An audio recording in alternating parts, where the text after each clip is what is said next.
గృహప్రవేశం చేశాడు. నేను ఆ గృహప్రవేశం చూడడానికి వెళ్ళాను ఏలూరు. వెళ్తే పెద్ద మేడ కట్టుకుని ఆ మర్నాడు మేడ మీద కూర్చుని నాతో అన్నాడు, ఏమయ్యా సంతోషంగా ఉంది, చాలా పెద్ద మేడ కొట్టావు, ఈత కొలను కూడా కట్టావా ఇంట్లో, చాలా బాగుందన్నాను. అంటే అతను అన్నాడు, ఏమి తృప్తి కోటేశ్వరరావు, ఇది కాదయ్యా, నిజమైన తృప్తి ఎప్పుడో తెలుసా, మేమందరం ఒక్క గదిలోని రెండే రెండు గదులు ఉండేవి, ఒక గది వంటిల్లు ఓ గది హాలు. మాకు ఒక్క టేబుల్ ఫ్యానే ఉండేది కోటేశ్వరరావు.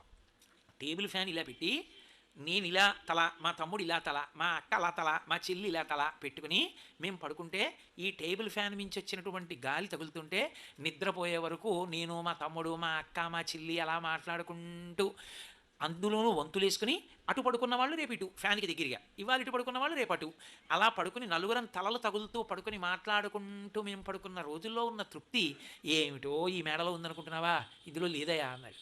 తృప్తి ఏదో ఉండడం వల్ల కాదు, తృప్తి ఇక్కడ సాధారణంగా మనిషి జీవితంలో ఉండే లోటు ఎక్కడుంటుందంటే ఏది పోయిందో అక్కడ తృప్తి.